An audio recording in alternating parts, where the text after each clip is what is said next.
Coming in at number 5 we have Frapercha. This is a terrifying Christmas witch. Christmas is usually a time of togetherness, happiness, celebrations and lots of food, right?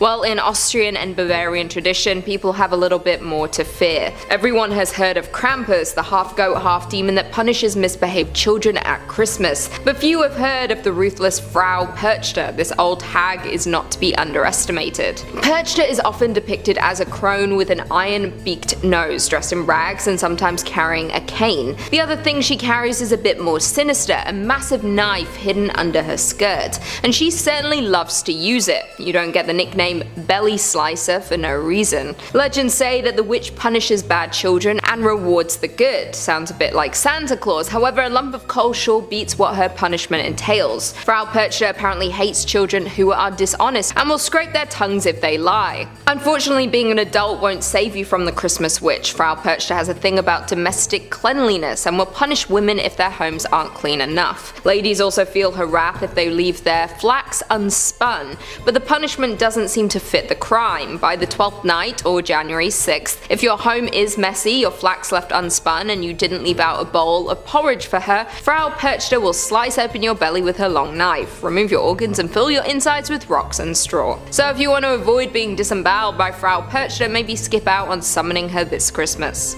Coming in at number 4 we have Isabelle Gy. Isabelle Gy is a Scottish woman made famous for her extremely detailed confession of witchcraft in 1662. Unlike many other women at the time, she was not tortured for her testimony and willingly gave it on her own volition. Her confession apparently provides one of the more comprehensive looks into European witchcraft folklore at the end of the era of witch hunts. As a result, she was tried and allegedly executed. In her famous confessions that took place over several weeks, Isabelle Gy spoke about the time she encountered the devil, who she described as having cloven hoofed feet. She admitted to being in service to the devil, also claiming to have slept with him. Gy spoke in great detail about her coven's activities, like their abilities to shapeshift into animals. She detailed the different charms and chants she would use, and also said she was once entertained by the Queen of Fairies in her home. The details surrounding her execution are muddied at best. There's speculation that she was strangled and burned, while others say she was most likely beheaded. Coming in at number 3 we have Jenny Greenteeth. Straight from English folklore is Jenny Greenteeth, a bit of a party city looking witch if you ask me, but she's not someone to cross. This witch has a myriad of different names like Wicked Jenny or Jenny Greenteeth, but her MO is all the same.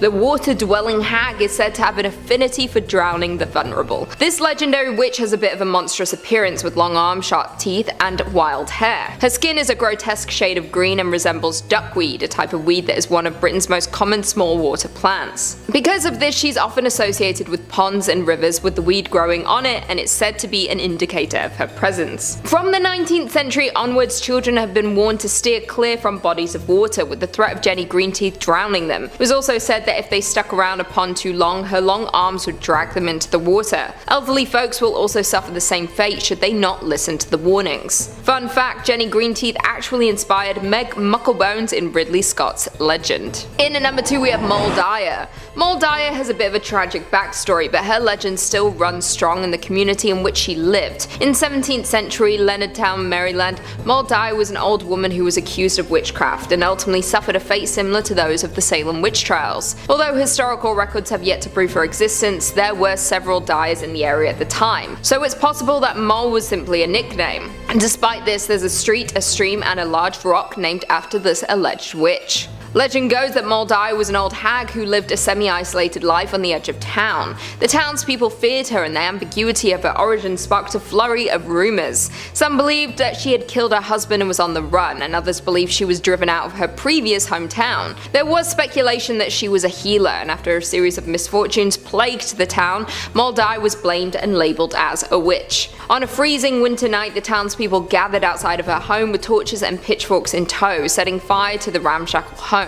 Moll Dyer narrowly escaped the angry mob and took off deeper into the woods. Several days later, her body was discovered frozen solid on top of a large boulder, with one hand stretched out to the heavens as if cursing her tormentors.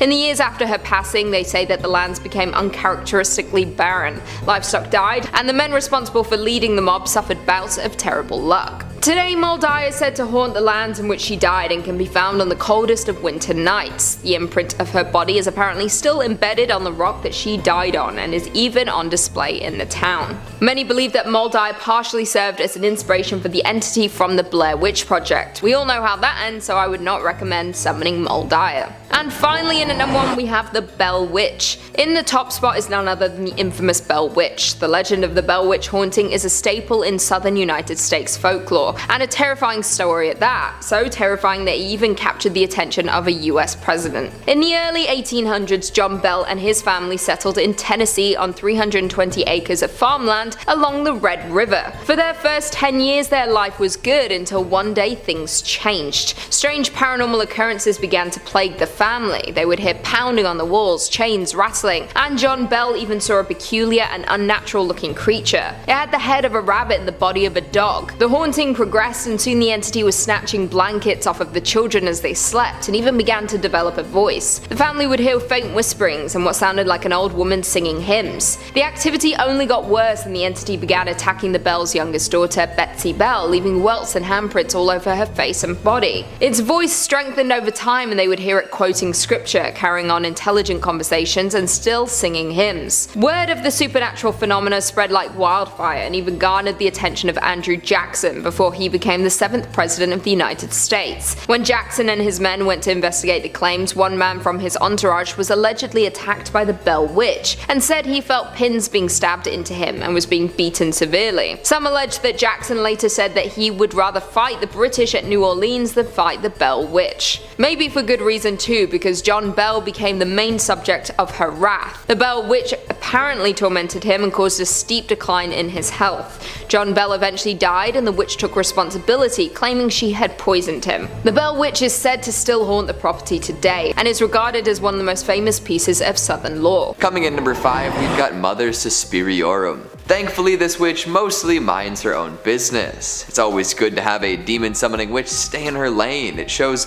maturity and purpose, and most of all an unwillingness to get innocent and unrelated parties involved. Mother Suspiriorum is mostly concerned with the smooth running of the Helena Marcos Dance Academy, and as such will do all sorts of heinous things to ensure everything goes well. These acts don't really reach out beyond the immediate interests and connections at the academy though. Still, her spellcasting and demonic involvements are terrifying to say the least. Throughout Suspiria we see all sorts of spells cast by the matronly witches. A poor student who had caught on to the magical nature of the academy is brought to a secret room and has her body unknowingly contorted by Mother Suspiriorum's vessel, Susie Banyan. This horrible twisting and turning performance renders her body a mangled mess, but isn't quite a demonic summon. Then we see a girl dropped through the floor, which results in a broken leg. Still, the witchcraft inherent in the academy puts her into a trance and has her complete a performance upon that snapped limb. Ouch. The true demonic summoning occurs when Helena Marcos herself attempts to take full control of the school. In a ritual meant to transfer her into Susie, it's revealed that Susie is indeed Mother Suspiriorum, one of the 3 founding witches. This is where the scary stuff becomes very apparent. Interrupting Marcos's ritual, Suspiriorum declares that Marcos is a false leader and all of her followers must be punished. To do so, she summons an incarnation of death and lets it run wild.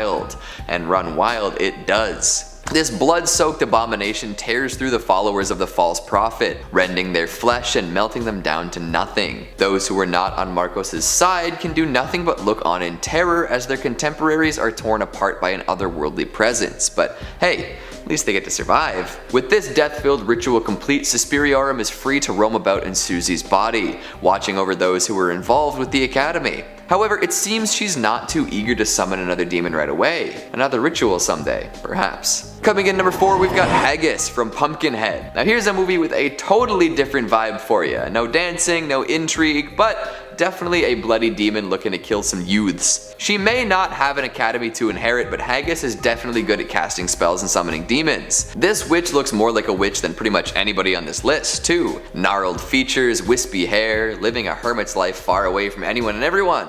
The whole 9 witchy yards. The thing Haggus is most well known for is definitely the summoning of Pumpkinhead though. All of the potions, brews, hexes, and curses in the world wouldn't amount to half the suffering this demon causes. She doesn't really even want to do it either, but Ed Harley, a grieving widower who recently also lost his son in a freak accident, refuses to walk away with nothing. At first, he requests that Haggus bring his son back to life. This, unfortunately, is not within her power. However, she can offer up something else: revenge.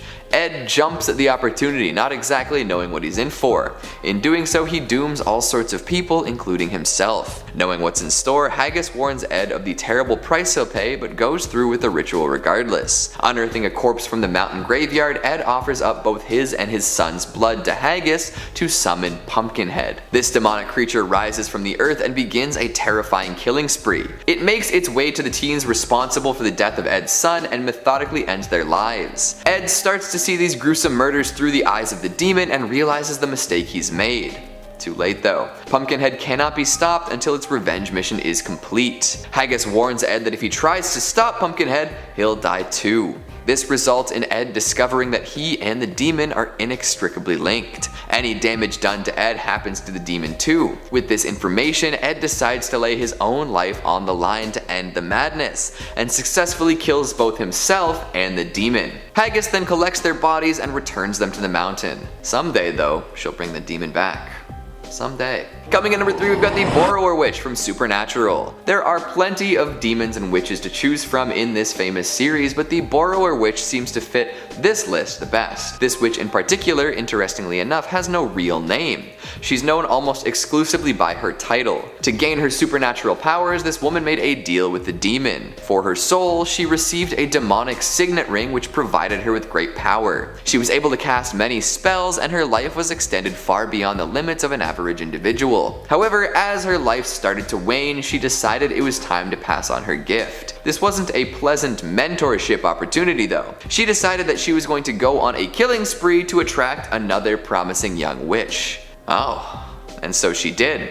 During her killing spree, Tasha Baines tracked her down and refused to be her subordinate. Because of this, the Borrower Witch killed Tasha, which kicked off a whole new series of events involving cutting hearts out of chests, twig and twine dolls, and witch-killing bullets. Damn. Coming in number 2, we've got Sarah from the Neon Demon. This could be a very wild reading of this movie, but I think it works out just fine. The Neon Demon is the tale of a young orphaned model named Jessie who moves to LA in an attempt to make it big. At first, she's innocent and afraid, unsure of herself and looking to others for help. Enter Sarah, one of the 3 big presences in the movie. She appears alongside Gigi, another model, and immediately takes interest in Jessie. Sarah and Gigi are shunned by many powerful figures in the modeling community following the arrival of Jessie. This makes them jealous and angry. Sarah speaks with Jessie about how easy it must be for her because everyone loves and admires her. This is the inciting incident in Jessie's coming ritual. As narcissism takes over, Sarah watches from afar. Jessie shoots to the top quickly for sure, but in doing so loses some previous parts of herself. And she starts seeing strange neon symbols all over the place in her life. Her dreams begin to showcase horrifying and possibly demonic imagery. While her professional life soars, the people around her begin to disappear or expect more from her. This culminates in Jessie being killed and eaten by Sarah, Gigi, and makeup artist Ruby.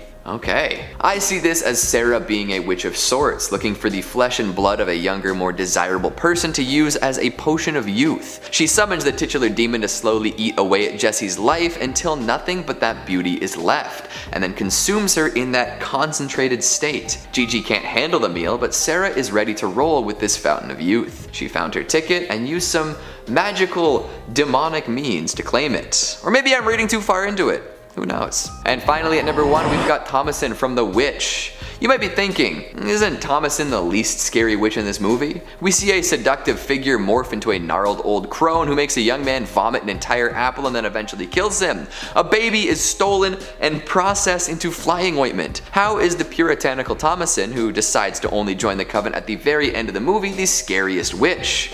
Well, that's the thing. She was devout throughout the flick, asking for forgiveness from God, staying with her family even when accused of sin and treachery by her mother, the works. But even with all of that, she was unable to protect her family and ended up totally alone. Desperation takes over and she summons the devil himself through Black Phillip, the demon who tempted and methodically killed her entire family in myriad gruesome ways. She decides that she will give her soul to him forever to avoid dying in the wilderness. So while Thomasin herself might not be a scary witch, the things she had to go through only to end up making a deal with the devil are very scary. What a flick. Number 5 on this list is what I'm going to be nicknaming the Scottish Witch from the Woods. I stumbled across a Scottish story about a witch where they were unable to discover her name. Hundreds of years ago, when Scotland was still being first developed, there was a village in the north of the country. This village was positioned directly next to a forest that they wanted to chop down and expand into. When they began their process of chopping down the forest, a witch, or the Witch of the Woods, came out and warned them that if they continued, she would curse their entire community. The women would become infertile, the crops would never grow, and people would go missing. Fearing for their safety, the group came to an agreement with this witch, where they were allowed to chop down a small section of the forest in exchange for leaving 1 sack every harvest of grain or produce by the edge of the forest. This agreement held true for quite a while until the community started to get less fearful and more greedy. They decided to go against this witch and chop down the rest of the forest without fear of consequence. When the witch came out of the forest again to address their betrayal, they refused to listen, and they hung her immediately. Right before she was executed though, she said that the new price was 3 bags of grain. This fell on deaf ears though, except for one fearful farmer that decided to heed the warning for a little while. The community went on thriving until once again that farmer's fear was replaced with greed. He stopped delivering the grain, and that very same day his youngest daughter went missing. The community looked everywhere, but nobody could find her until somebody checked the mill. Through the bricks and all over the walls, blood started dripping down to the ground, and they knew exactly where his daughter went. That mill has since been torn down, but it was replaced with a silo, and to this day, the locals in that area still think that that silo is haunted by the Scottish Witch in the Woods. Number 4 on this list goes to the Paisley Witches. The Paisley Witches are actually nicknamed after the town of Paisley in Scotland, where these witches were based. Christian Shaw was an 11-year-old girl who was the daughter of a higher up in the Scottish community. It was this 11-year-old girl who fell victim to the curse of several witches. It started with a deep sickness that manufactured itself like any other: fevers, chills, exhaustion. But some reports say that it became much more than that. The story goes that Shaw on one occasion levitated from her bed, and on another occasion started chanting some deep curse. It was clear to everybody involved, including Shaw, that some form of Scottish witchcraft was afoot. Now, she made it evident that she believed multiple witches were involved in causing her ailment, 7 of them in fact. A trial was held for these witches where it was discovered that they all had the witch's mark, or the devil's mark as some like to call it, on their bodies. After this evidence came to light, the jury's decision was easy and all of the witches were sentenced to death. Now, this story was a long time ago, and it's hard to know for certain whether these individuals had anything to do with Shaw's ailment and witchcraft, or if they were wrongly accused, tried improperly, and the story has been exaggerated over time, which frankly is not unlike other potential witch stories during this period. The only thing that we can say for certain though is that the people back then and the 11-year-old Christian Shaw believed wholeheartedly that this group of Paisley witches was just that: witches. Number 3 on this list is Helen Duncan. Helen Duncan was a Scottish witch who traveled throughout Europe and actually isn't that far removed from present day. She died in 1956 and is known by some to be the last Scottish witch. As a young girl, she was considered by most to be a normal, albeit outspoken and loud, growing child. It wasn't until midway through her life that she started seriously practicing witchcraft. Helen garnered a name for herself by regularly performing seances every evening and having the ability to communicate with the dead. During her nightly rituals, she would invite viewers to come and watch. These viewers had reported seeing the materialization of ghostly figures directly in front of their eyes when Helen entered her deep witchly trance. Helen was also capable of and would often excrete a strange-looking ectoplasm from her mouth while she was doing this. And if this wasn't enough, Duncan could also see things that others couldn't.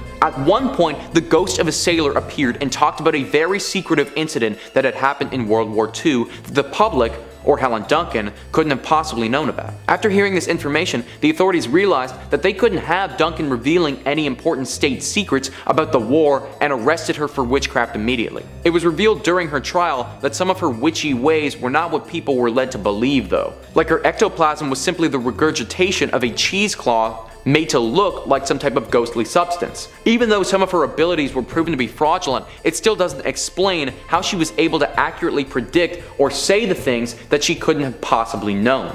Helen Duncan didn't use any of her abilities to harm anyone, but the capability to potentially talk to the dead, it's still very chilling. Number 2 on this list is Thomas Weir and his sister Griselle. What makes Thomas and his sister so scary is that nobody expected them to be involved in witchcraft at all. Up until the end of his life, Thomas was known by most to be a nice man of the community held in high esteem. However, nearing the end of his life, Thomas came clean about who he really was, telling the entire community during a religious service that he and his sister had been performing witchcraft for years, going into deep detail about how they had consistent communication with the devil and had devoted their entire lives to carrying out his bidding. This bidding manifested itself in many different ways, most of which involved causing harm to others, or in Thomas's case, getting it on with animals. Yeah. He was a weird dude. At first, the community barely believed him, but after the sister came out and corroborated his story in detail as well, they started piecing it together. Thomas was always walking around with a big black staff. The neighbors had reported hearing strange sounds in the evening coming from their home and weird lights going off. Suddenly, the guy that everybody thought they knew as their nice, friendly neighbor was somebody else entirely. Reports say that when he was burned at the stake, he took far longer to die than a human should. Also, his staff was burned with him, and it emitted an extremely strange sound and moved in unnatural directions when it was burning, as if it was being possessed by some force. I suppose that in the case of Thomas and Griselle, they had done such a good job at hiding their identities as witches and had been extremely methodical with their crimes, that before they died, they just had to let the world know just how evil they actually were. Starting off this countdown, we have Gilla Garnier. Now, not only was this guy a witch, but he actually used his witchy powers to conjure up a potion that would transform him into a werewolf whenever he so pleased. That's right, he was a witch and a werewolf. In October of 1572 France, that's when Garnier killed his first victim as a werewolf. He grabbed the poor girl and dragged her into a vineyard. He then proceeded to tear the flesh off of her bones with his teeth and eat it. But he was still not satisfied after, so he went and ate another victim. He struck again the following month. He took on his werewolf form and attacked a man and ate his stomach. This kept going on and on until someone caught him. Well, actually, they didn't really know it was him at first, but they claimed that they saw some weird man-like beast crouching over and eating one of the victims. That's when the authorities were like, oh shit, there's a werewolf on the loose, and then they were out looking for this weird werewolf man. While they were out looking for him, people kept going missing like crazy, and eventually he was caught. One evening, a group of workers were traveling across towns when they spotted the werewolf man.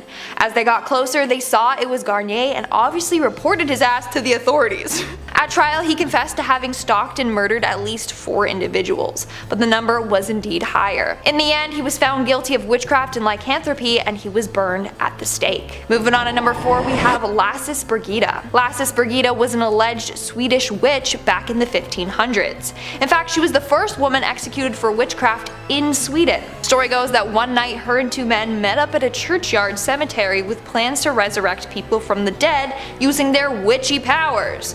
When they arrived at the church, Lassis used her powers to open the church doors. This involved her circling the place 3 times and then blowing into the keyhole. Magically it opened for them and they entered. While in the church, they were looking for a stole. You know, the scarf type pieces of cloth that are worn by priests? That was needed in order to complete the ritual. After finally finding it, she renounced God and swore herself to the devil. Somehow, people found out that the 3 had attempted to resurrect the dead and reported them. Lassis was decapitated for being a witch, whereas the other 2 men were just fined. That's rough, man. That's rough. I'm also glad that their plan to bring back the dead didn't work. Like, imagine they would have to fight off witches and then zombies. Crazy. Coming in at number 3, we have Agnes Waterhouse. Agnes Waterhouse, otherwise known as Mother Waterhouse, was the first woman in England to be executed for witchcraft. Agnes confessed to being a witch and having a familiar named Satan, which was her cat. Later on, the cat apparently took the form of a toad. The familiar originally belonged to her friend and fellow witch Elizabeth Francis, but was later passed along to her. Furthermore, apparently Agnes would use her sorcery for evil. In 1566, she used her witchcraft to try and cause illness to a man named William Fine, and he was not so fine. After that, she used her powers to kill her enemies' livestock and as well as cause them illness. And lastly, she also tried to kill her husband using her powers. In fact, at her trial, one of her neighbors, a 12-year-old girl named Agnes Brown, came forward and testified against her. She claimed that she was visited by a demon dog under the control of Agnes Waterhouse. So according to the girl, one day she was visited by this demon that looked like a black dog with a face of an ape with a short tail, a set of horns, and a silver whistle around its neck. The demon dog appeared at her home and asked for some butter. She refused, and apparently later that day he returned with a knife and threatened to kill her. She said that he was going to thrust his knife in her heart and kill her. When the girl bravely asked who sent him, the dog just turned his head toward Waterhouse's home. On July 29, 1566, Agnes Waterhouse was executed. Before doing so, she repented and begged God for forgiveness. She also did admit that she was sending her familiar to hurt and damage her neighbor's goods. But her neighbor, a tailor named Wardall, had such strong faith that the familiar was unable to mess with him. In the end, Agnes was hanged for her crimes. Moving on at number 2, we have Elizabeth Frances. So Elizabeth Frances was friends with Agnes Waterhouse. Some even say that they were sisters. I don't know. But she was accused around the same time that Agnes was. She was the original owner of Satan, the white spotted cat, and her familiar. According to Frances, she received the cat from her grandmother, who was also a witch. Her grandmother, in fact, was the person who taught her all about witchcraft when she was only 12 years old. According to Elizabeth, her cat would speak to her in a strange hollow voice and also would do anything in exchange for a drop of blood, which is why they could get him to do all of their dark bidding for them. During trial, Elizabeth confessed to stealing sheep and killing a number of people, including a man named Andrew Biles. Andrew refused to marry Elizabeth after she became pregnant with his child, so she killed him. Later on, her familiar told her to make a certain concoction of herbs and to drink it, and that would terminate her pregnancy. She did, and it worked. Not only that, but when Frances finally married, she got her familiar to kill her husband and her daughter. Agnes also confessed to using her powers and familiar to kill one of her own pigs to see, what it could do. And then she also killed her neighbor's cows and geese after they got in an argument. She got in an argument with the neighbor, not with the cows and geese, thought I should clarify. As I said before, the cat eventually turned to a toad on its own. So Frances was the first witch to be accused, and then she was the one who told everyone about Agnes in order to get a lighter sentence. So Elizabeth wasn't killed right off the bat. But 13 years later, she was accused again, and that's when she was killed for witchcraft. And in our number 1 spot today, we have Laurie Cabet. The story of Laurie Cabet is one that still blows my mind to this day. So Laurie is the high priestess of the Salem coven. She is well known among modern day witches. Now, Laurie would only ever use her powers for good and to help people. In fact, she was psychic, and she would use her psychic abilities in order to help police solve a number of crimes. The first time being during the disappearance and death of Martha Brailsford. So back in 1991, 2 people from Salem were reported missing. That was Martha Brailsford and her neighbor Tom Mamoni. Eventually, Tom returned home and said that the two were sailing when Martha fell off the boat after being hit by a rogue wave. So police began searching the bay for Martha, but they were unsuccessful. That's when one of the investigators who knew about Laurie and her abilities reached out to her for her help. Using just Martha's name, location, and birth, she was able to tune in and locate her. Laurie then said she got visions of Tom trying to make advances on Martha, but Martha was not into it. When she rejected him, he dragged her to the side of the boat and struck her head. He then put weights on her hips and attached an anchor to her feet and tossed her overboard. She even saw exactly where in the water Martha was. And guess what? She was right about all of that. A local fisherman ended up finding her body in the location that Laurie had said, and Martha did indeed have anchors and weights attached to her body. When Martha's body was located, Tom fled, and so Laurie was once again asked for help, but this time locating Tom. She once again tuned in and got a vision of Tom in a cabin, and got a vibe he was on his way to cross into Canada. Not only that, but Laurie performed a binding spell on Tom to make sure he would do something stupid so that he would get caught. Well, 3 days later, police found the cabin Tom was staying in, and it was in a small town near the Canadian border. They found the cabin because Tom made a stupid mistake. He parked his car near the cabin and he left the lights on. Neighbors called the cops because they didn't recognize the car and they knew the neighbors were out of town. Isn't that crazy?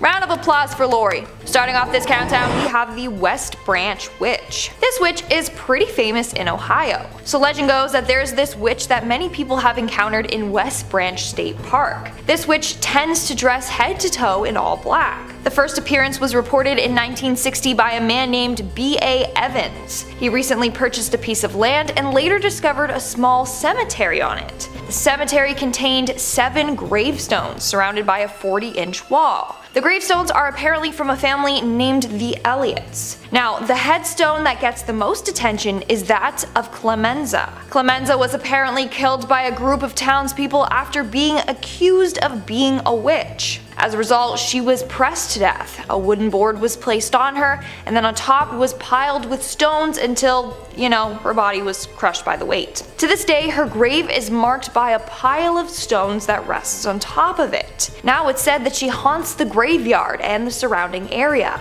In fact, on her graveyard is a curse that says, and I quote, "Remember youth as you pass by. As you are now, so once was I. As I am now, so must you be. Prepare for death and follow me." Now, if you read it out loud by her grave, she will apparently chase you away. Apparently, this whole legend is real though, and there is a curse upon her grave. One night, a group of hooligans took stones from her grave, which, hello, you're not supposed to do. Well, on the car ride home, they got into a deadly car accident and everyone in the car died except for one boy. That was the one boy who didn't take a stone from her grave. Had he done so, he wouldn't be here today. So, that is absolutely horrifying. No thanks. In our third spot today, we have the Aswang. A subscriber actually brought this next witch to my attention, so I thought I would include it in today's video, and hopefully I pronounced the name right, okay? So this witch is a shape-shifting evil spirit. It's not just a witch though. It can also transform itself into a vampire, a werebeast, and a ghoul. But unlike normal vampires, this creature can go out during the day and they aren't harmed by the sunlight, and they don't also sparkle. During the day though, they are often seen with bloodshot eyes because they just spent the entire night searching for houses that are holding wakes so that they can then go in and then steal the bodies and then eat them. No need to worry though, they don't attack during the day, that's when they're at their weakest. Plus, they only attack in the darkness because that's when they believe that God is asleep. But when they do hunt, they go after the young and feast on their hearts and livers. In fact, they have this thing that comes out of their mouth and then can reach into a mother's womb to suck the baby out of them while the mother is asleep. Isn't that horrifying? It is. But wait, it gets worse. Apparently humans can choose to turn into this creature if they so desire. To do this, they have to tie a fertilized chicken egg to their stomach. The chick will then pass through their flesh, and once this happens, they have to bury the shell in a bamboo tube with coconut oil and chicken poop. After that is all complete, they will gain the powers of this monster. And it sounds like I just made that all up, but I swear that's part of the legend. What's horrifying is that this witch moves quickly and silently. They are super tiny so that they can hide behind things with ease, so you'll never be able to hear or see them coming. Now, these witches are said to be extremely wicked. If you ever cross one, they'll make sure you will pay. They'll put a curse on you so that bones or insects will come out of your bodily orifices. Like imagine just sitting there and then all of a sudden a spider crawls out of your eye or you start coughing up bones. Yeah, no thank you. That's why these witches are so highly feared. And in our number one spot today, we have the Chede. The Chede is this creepy witch / vampire creature from India. Legend goes that this creature is formed after a woman passes away during childbirth or after a woman takes their own life. You know the succubus demon? The demon that presents itself to men during sleep and tries to have their way with them and then can kill them? Well, this is the Indian equivalent to the succubus demon. This witch rides on a tiger during the night. She then sneaks into your home without disturbing anyone and attacks men in their sleep. She will then suck the life out of them through their toes. Yeah, you heard me, their toes. I don't know why she wants those hairy stinky things near her face. Don't ask me. Anyways, some versions of this legend say that she has the power to change her form. She can transform into a tiger with all tiger features except one human leg. She also has hypnotic powers. She can cast a spell on the entire household so that everyone is in a trance-like state and won't wake up upon her entering. That's how she can come and go with ease. Now, this witch is so powerful that she can come after the strongest of men. And just like the succubus demon, she won't kill the man in one night. So she will revisit the house over and over again, slowly draining the life out of the man. She draws out his death, with the men falling weaker and weaker and not knowing what's causing it. Eventually he will grow so sick and pass away, and no one will know that this witch was to blame. Starting off this countdown, we have the North Berwick Witches. North Berwick is a small town in Scotland where some of the most brutal and horrific witch trials took place. It all started during the reign of King James VI. While on his way to get his new bride in 1589, he encountered a series of disastrous storms. In fact, the storms were so bad that he was forced to head back home. He immediately thought that the storms were the work of witches. It didn't help that back then a rumor had started that a witch had sailed out on the River Forth to conjure up some storms. So from then on, King James was dead set on finding these witches. In fact, 70 to 200 women were accused of being witches. Most of them were tortured and then executed. Now, apparently during these trials, he did come across a number of women that admitted to being witches. They claimed that they had all made deals with the devil and were now under his command. They also claimed that they would use one of the churches there to hold their covens. They even said that this was the place where they had summoned the devil himself. In fact, this church was located right on the seafront, so James was like, aha! The perfect place to conjure up storms. All of you are guilty. As a result, these witches were strangled and then burnt at the stake. In our fourth spot today, we have Sabrina Spellman. Although she's a fictional character, Sabrina still deserves a spot on today's list. Without too many spoilers, the show The Chilling Adventures of Sabrina is about Sabrina, a teenage witch who on her 16th birthday has to sign her name in the Book of the Beast. Upon doing so, she makes a deal with Satan. She basically gives herself to him in exchange for magical powers. At first, Sabrina refused to do so because she didn't want to give up her mortal life, but later on she was forced into doing it in order to stop a number of evil forces that were murdering many of the townsfolk. Once she signed the book, she is forced to do Satan's bidding. She has to basically bow down to him and do whatever he instructs her to do. In return, Sabrina's magic became even stronger. In fact, she became the fourth witch in all of history to summon demonic blue hellfire, which was then used in order to fight off the Greendale 13. And for her to do that as a relatively new witch is very impressive. Later on in the show, we also realize that Miss Wardwell is evil and is using Sabrina so she can become the Queen of Hell. Sabrina's destiny took a dark shift as soon as she made a deal with the Dark Lord. Although all the witches in the series have signed this book, the Dark Lord specifically needed Sabrina to sign it. Her destiny is far more different than the other witches in the show. Have you guys watched the show? Let me know in the comments below. Honestly, I did, but after season 2 I couldn't anymore. Let me know your thoughts though. Moving on at number 3, we have Lilith. Now, the description of Lilith varies depending on your beliefs. In Jewish folklore, Lilith is a female demon. In Luciferian witchcraft and Luciferianism, Lilith is described as the consort of Samael. Other people believe that she is the wife of Satan, or that Lilith was the first wife of Adam. But she wasn't that obedient to him, and Adam didn't like that, so Lilith left. Then God made Eve, who was more obedient. Lilith became jealous and turned into the snake that made Eve take a bite from the apple. The two were banished from the Garden of Eden, and Lilith turned into a demon. Her main goal, to get revenge on all men. Then you have the people that believe Lilith is a child-killing witch. She wasn't able to conceive, so she was jealous of pregnant women and would go around killing them or stealing their babies. In this case, we are looking at the version in which Lilith is a witch, obviously. In this case, Lilith is working alongside Satan to do his dark bidding for him. Their deal is that if she's with him, then she will work for him. But she's not always obedient. In fact, she has gotten frisky with other men. In the TV series Supernatural, Lilith is depicted as a white-eyed, powerful demon. She is said to be the first human that made a deal with Satan and promised to serve him. As a result, she became the first demon. In the Chilling Adventures of Sabrina, we end up finding out that one of the characters, Miss Wardwell, is actually Lilith. She is referred to as Satan's concubine and the mother of demons, and of course, she's a witch. In fact, she is said to be the first witch in existence. She made a deal with Satan or the Dark Lord. According to her story, she was wandering the wasteland aimlessly when she encountered Lucifer, the fallen angel. She made a deal to heal the wounds caused by the loss of his wings, if he in return helped her. She then pledged allegiance to him and became his handmaiden. In the end, Lilith wants to become his queen, which is why she goes to the extreme lengths to do whatever he tells her to do. And in our number 1 spot today, we have the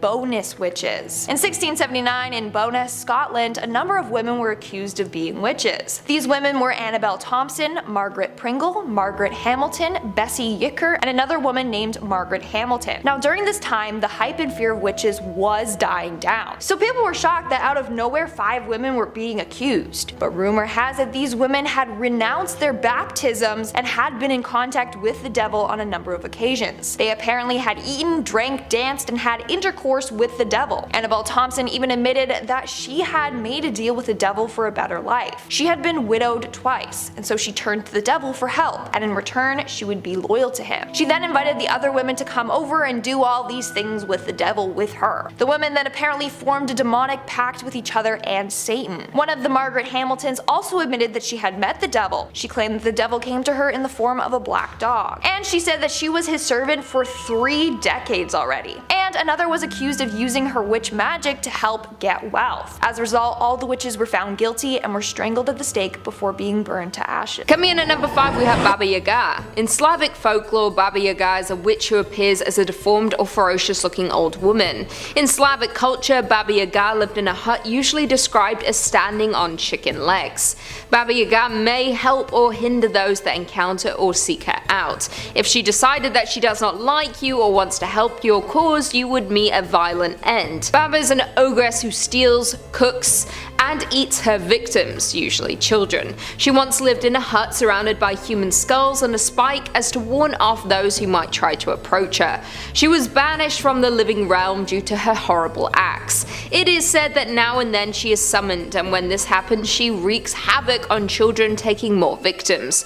Please don't ever attempt to summon Baba Yaga for favor, although she may decide to help if she chooses, but be warned it may be the last thing you ever do. Coming in number 4, we have Malin Matsdotter. Malin is a Swedish witch accused during the witch hunt of 1668 to 76. She was a widow and was also accused of being involved in her late husband's passing. Her main accusation was from the children of her village. They claimed that she had been abducting them and bringing them to a secluded place to perform a satanic sabbath. Reportedly, she was trying to persuade the children to join her in performing black magic. She was even accused by her own daughters, persuading the court of her guilt. Malin, along with Anna Hack, were the last victims executed for being witches during the Great Swedish Witch Hunt of 1668 to 76, often referred to as the Great Noise. What makes Malin Matsdotter unique is that she's considered the only witch in Swedish history to have been burned alive.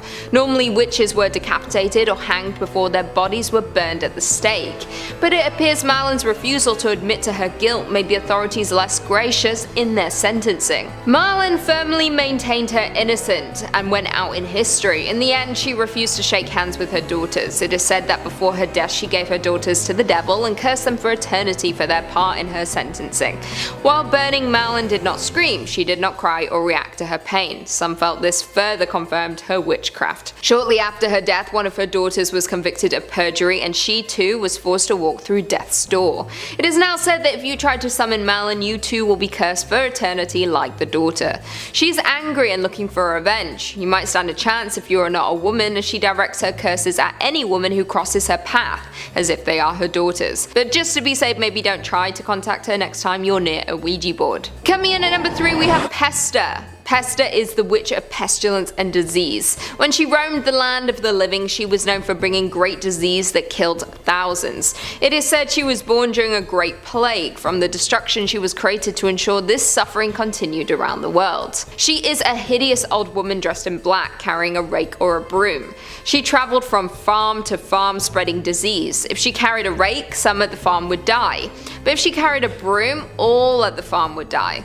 The Black Plague was first brought to the northern countries via a ghost ship. In 1349, a ship carrying wool set forth from England headed north, but before the ship reached its destination, one by one, they started to get sick and die. Any attempts to quarantine the sick failed. The ship should have sunk or stayed lost at sea, but it is believed that Pesta guided the ship to shore and it reached Bergen Harbour in Norway. I've been there. Rats and fleas on board which carried the plague made their way into the country. The Black Death then spread to Sweden and then into Russia in 1351. This plague was so deadly it killed a third of Denmark's population and half of the people in Norway. It is said that if you did try to summon her, she would bring with her a great plague. Maybe someone was messing around with her in December of 2019. If so, please never do that again. Coming in at number 2 we have Vet. Vet, also known as Mare, is a young woman who would bring bad dreams to people by sitting on them while they slept. She causes sleep paralysis in her victims. Mare often appears in Germanic folklore. She takes many different shapes and sizes. The tale of the Mare might be connected to old hag syndrome. You wake up and you can't move. You feel an immense amount of pressure on your chest that makes it difficult to breathe. And you can sense or see someone is in the room with you. It can be a frightening experience. For years, people have taken this experience as a physical encounter with a ghost because when it happens, you are fully awake. You can see, hear, smell, and feel. So it feels like someone or something is holding you down. In essence, you are paralyzed. As well as this, when a person wakes too quickly, hallucinations can occur. This explains the smaller percentage of people who report seeing Vet rather than being paralyzed by her. Vet has a good connection with the mortal world. Some say she has somehow found a way to invade our nightmares, as this is when we are most vulnerable. It does not take much to invite her into your mind, so you need to be careful to not think or speak of Vet. Her attack is terrifying, as there is nothing you can do once she has her hands on you. Once she has you, she can hold onto your mind for years, so avoid her at all costs. Starting off this countdown, we have Tituba. Tituba is a pretty famous name when it comes to the Salem witch trials because she was the first woman to be accused of practicing witchcraft. So Tituba was a young slave who was under the order of a man named Samuel Paris. She was in charge of looking after his daughter and niece, among other things. Then in the early 1690s, several young girls all over town began acting strange, his daughter and niece included. The girls would contort their bodies, bark like dogs, and babble and cry hysterically, almost as if they were possessed. They also would complain of bruises and pinch marks appearing randomly on their body. So immediately, people thought that they had been cursed by a witch. When she was put in front of a court, at first she denied any involvement. But eventually she admitted to practicing witchcraft. She claimed that the devil came to her and bid her to serve him. She went on to tell this elaborate tale about seeing strange animals, like a hairy creature that walked on 2 legs with wings and a head like a woman. She also talked about a red cat and how she would ride on sticks, and was told by the devil to pinch these young girls. She also claimed that a big black dog came to her and told her to hurt the girls. Her testimony shocked and scared a lot of people, and we don't know if what she said was true or if she was just messing with the people in the court, playing into the whole witch stereotype, or if she really was practicing witchcraft and made a deal with the devil. In the end, she was sent to prison for a year. In 1693, some mysterious unknown individual freed her from jail, and after that, no one heard from her. In our 4th spot today, we have Agnes Samson. In the early 1590s, King James VI of Scotland started to fear witches. He blamed that witches could cast spells on Mother Nature and conjure up terrible storms. Well, as King James and his wife were sailing back to Scotland, they encountered 2 very dangerous storms. Immediately, he was like, "It was the witches, they're out to get me!" And then he was determined to get them. So he started a witch hunt. Of the 70 people accused of being witches, one of them was named Agnes Samson. She was a healer and midwife, but because she had these healing powers, people automatically assumed that she was an evil witch. In fact, growing up, her father taught her about the black arts. She also apparently could give predictions. So yes, she was a witch, but she was not an evil one. Well, eventually she was accused by a woman named Gilla Duncan. Basically, under torture, she confessed to being a witch and then gave the names of other witches. That's when Samson's name was brought up. She was then tortured as well, and her body was shaved and revealed a witch's mark. In the end, under torture, she confessed to being allies with Satan and said that she conspired to kill the king. She was later burned to death. Now it's said that the ghost of Agnes haunts the Palace of Holy Roadhouse. A number of people have seen her roaming around naked after she was stripped and tortured. Moving on to number 3, we have Malin Matsdotter. In July of 1676, Swedish widow Malin Matsdotter was reported for being a witch. She was reported by her own daughters. They claimed that their mom would abduct a number of children and use them for a number of dark rituals. She was accused during the largest witch trial in Swedish history, the Great Noise. Now, was Malin actually a witch, or were her daughters just looking to get rid of her? Well, sadly, we don't know for sure. She may have indeed been practicing witchcraft, but she wasn't going around abducting kids. That part was never proven. Anyways, when she was put in front of the court, she always maintained her innocence. Her partner, on the other hand, Anna Simon's daughter Hack, was also accused of being a witch and apologized for her wrongdoings. These two women were the last victims executed for being witches. Anna was decapitated, but for Malin, well, they decided to burn her at the stake. She was the only witch in Swedish history to have been burned alive. Rumor has it that just before she was burned alive, she cursed both her daughters for eternity and gave them over to the devil. When the flames covered her body, apparently she did not scream, nor did she appear to be in pain. For everyone watching, this was further proof that she was in fact a witch. In our second spot today, we have Dion Fortune. Dion Fortune, born Violet Mary Firth, was a psychiatrist, author, occultist, and witch. For Fortune, it all started at the young age of 4. That's when she claimed she started receiving visions. Apparently, the visions were of her being a priestess in her past life. Then at the age of 20, she suffered a mental breakdown as a result of these psychic attacks, as she called them. During her recovery, she found herself drawn to the occult. From there, she began writing a number of books on the occult and witchcraft. In 1924, she founded a fraternity for people interested in the craft. It was called the Fraternity of Inner Light. In the fraternity, they engaged in a number of different practices and rituals.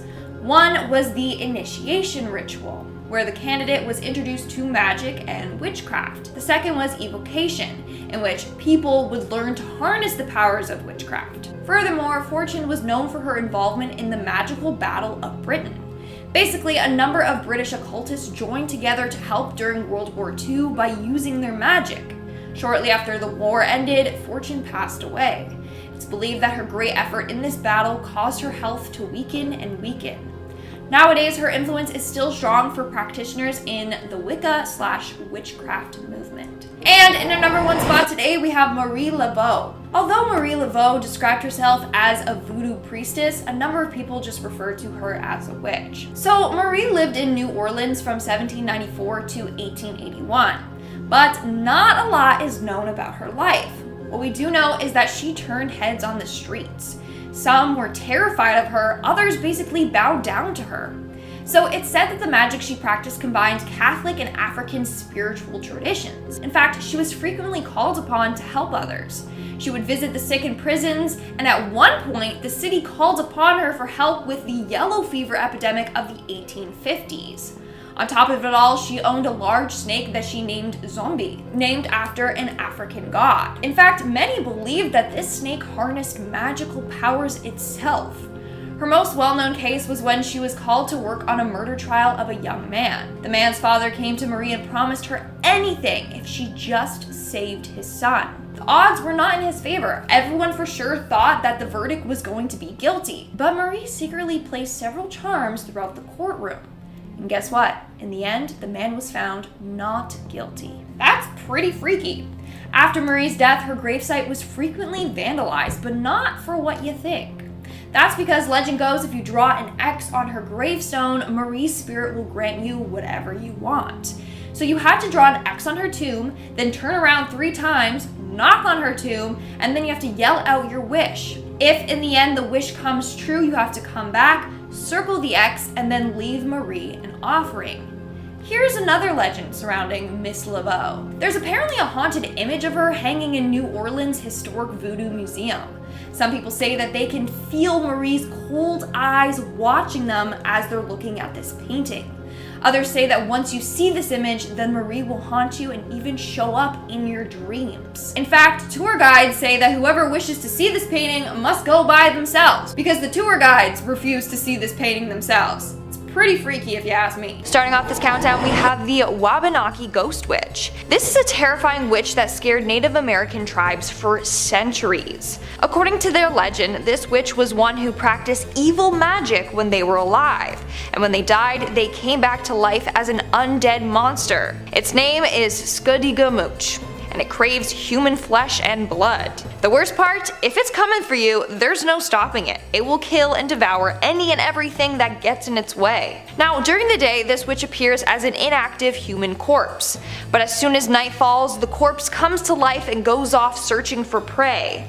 In fact, it moves fairly quickly. It can transform itself into a ball of light and wisp around fast looking for someone to snack on. Once it finds its victim, it attacks from above, so you literally can't even see it coming. The legend also tells the story of one time this witch attacking a whole group of hunters and warriors. They were out spending the night in the forest when they were all attacked and killed one by this witch. I mean, it normally prefers to attack individuals who are on their own, but in this case, it must have been fairly hungry because it just devoured that whole group of men with ease. The only way to kill this witch is to burn her body right after she dies, or else she will come back to life and make your life a living hell. Coming in at number 4, we have Gilla. In Iceland, during the Christmas holidays, children have to watch themselves if they've been naughty that year. They don't find lumps of coal in their stocking. No, they run the risk of getting eaten by a nasty witch named Gilla. Gilla is depicted as a troll-like witch that lives in the mountains of Iceland. She has the ability to sense misbehaving children, and then she keeps note of all the kids who have wronged. Some depictions of her have her with hooves and 13 to 15 tails. Other depictions have her with nasty dirty nails, ears that droop to her chin, and eyes at the back of her head. Also, she's massive. You definitely don't want to get on her bad side. Did I mention that she likes stew? Stew, of course. That's where she puts the naughty children and then eats them right up. I should also mention that Gilla has been married 3 times. In total, she has 72 children. 72 children that she can send after you if you ever do her wrong. Some of these children are said to be murderers, others are said to be pranksters. With her most recent husband, she had 13 children who are called the Yule Men. They're kind of like the dwarves from Snow White, except they're evil. So the Yule Men are all gnome-like creatures that go around torturing households in their own way. They are named accordingly. For example, you have Spoon Licker that will go around licking all your spoons. Then when you go to use the spoon, you get a nasty taste in your mouth. Or you have Window Peeper. He likes to lurk outside your windows and then just watch you do stuff, you know? Sometimes he will even steal the stuff he sees. On the 13 days leading up to Christmas, these Yule lads will visit families one by one. Oh, you thought that was all? No, think again. Gilla also works alongside the Yule Cat. The Yule Cat is this monstrous beast that is said to tower above even the tallest houses. On Christmas Eve, she goes around eating So not only do you have to worry about Gilla, but you have to worry about her evil kids and her vicious cat that she can send after you as well. Moving on to number 3, we have Nailba. In 1990s, families in Bangalore were worried after hearing a story about a scary witch named Nailba. Story goes that one night a family was about to go to bed when they heard the sound of one of their family members' voice coming from outside. The father of the house opened the door about to welcome them in, but when he did, to his horrors, it was not his relative. Standing before him was an old woman, but before he could even say anything, this woman attacked him and instantly killed him. The next day, something similar happened to another family. It was late at night, they were about to go to bed when they heard a familiar voice outside. This time, the old woman attacked and killed the man with her nasty sharp nails. After a number of deaths in the village, everyone got spooked. They thought this was the works of a serial killer, but no, it was indeed something much worse. It was the work of this evil witch. And some believe the story to be true, and are fearful that they too will fall victim to her. In order to avoid encountering her, people would write Nailba on the door, which means come tomorrow. The witch would then see the sign and come again tomorrow to try and kill you. But as long as the words were still written on the door, you were safe for her. You know, like she'd come, oh, I'll come again tomorrow. Oh, okay, I'll come again tomorrow. You know, just You get it. If not, she will try to trick you into opening your door for her, and then bam, you're dead. In our second spot today we have La Lechuza. This is a popular witch in Mexican folklore. Legend goes that Lechuza was a woman that was caught practicing dark magic. The townsfolk were horrified and as a result had her killed. But Lechuza never fully died.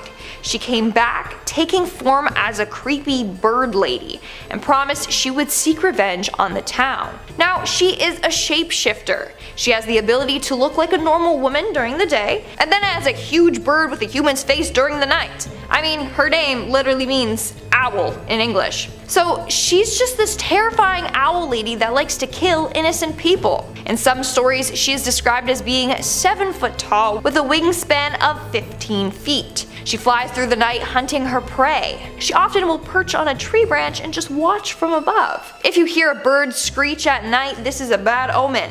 It's a sign that Lechuza is out looking for her next victim, and it could be you. Also, this witch can pretend to be a baby to trick her victims. She can disguise her voice and cry outside your door, so you're like, oh no, someone left a baby on my doorstep, and then you go outside and it's not Harry Potter left by Dumbledore. No, it's Lechuza, who will swoop down and carry you away with her sharp talons. She has the strength to carry a full grown man, so no one is safe. She's also known to attack from windows. You might be trying to sleep when all of a sudden you hear this annoying whistling or screeching noise coming from outside your window. You get so annoyed you whip the window open and bam, she'll attack you and scratch your eyes out. She's also known to run people off the road, so she's definitely someone you don't want to take on. And in our number 1 spot today we have Black Annis. Black Annis is a tall, nasty witch from English folklore. She is depicted as having a blue face with glowing eyes, long sharp teeth, and claw-like fingers, which she uses to rip the skin off of her victims. So this witch is said to haunt the countryside of Leicestershire. She waits in the woods there until she finds herself the perfect victim. She will then pounce on them, rip them open, and feast on them. She likes to drain them completely of blood by sucking it out of them, and then feasts on their insides. To make matters worse, she will keep the deceased with her, and once their skin is completely dried out, she will use the skin and sew it together to make clothes for herself. Like what the actual hell? It's giving me Buffalo Bill vibes for sure. Due to this legend, kids were told never to go into Dane Hills alone, for that's where she supposedly lives. Not only that, if you're out in the woods and hear a high-pitched howl, you know that she's close. Furthermore, if you listen carefully, sometimes you'll be able to hear her sharp teeth grinding together as she waits for her prey. Coming in at number 5 we have Holder. Holder is a witch who is rumored to live deep within the forest, secluded from the rest of the world. It is said that if you get lost in the woods, it is usually due to the influence of Holder's magic. She influences children to wander off on their own so that she may trap them. She has also been known to offer magical favors to children who find her. She just requests in return they visit her again with their friends or siblings. Once Holder has captured and trapped the children, she will cook and consume them, leaving no evidence behind that they were ever there. If she doesn't eat the children herself, she will serve them to the next children who find her home as a sick punishment. It is believed that Holder once had a daughter. The daughter was evil and was using dark magic to hurt people, including the rest of Holder's family. When Holder lost everyone who she cared for, she destroyed her daughter to make sure she could never hurt anyone again. Since then, she has spent her days luring children to her and destroying them as she did her own daughter. So don't wander off if you're ever walking in the woods, and absolutely do not summon Holder, or you might notice kids going missing around your neighborhood. Coming in at number 3, La Llorona. Is she just a legend, a ghost, or maybe a witch? Some believe La Llorona to be a powerful witch. How else would she have remained so strong in the mortal realm after her death and able to trap so many victims? The story of La Llorona is that long ago a woman named Maria married a rich man with whom she eventually had 2 children. Then their marriage hit a rough patch. Her husband spent less and less time at home, and whenever he was home he paid attention only to the children. Eventually she sees him with another woman. Enraged beyond reason, some versions claim Maria drowned her 2 children, but she immediately regretted it, crying out, "Oh my children!" Maria is sometimes said to have drowned herself afterwards. However, not everyone believes that she did drown herself. Some say her rage sent her deep into seclusion where she turned mad and began studying dark magic. She wanted revenge from what her husband had done to her, but she got lost in her grief and rage and forgot her original reason. All she could think of now was her children and the anger she felt.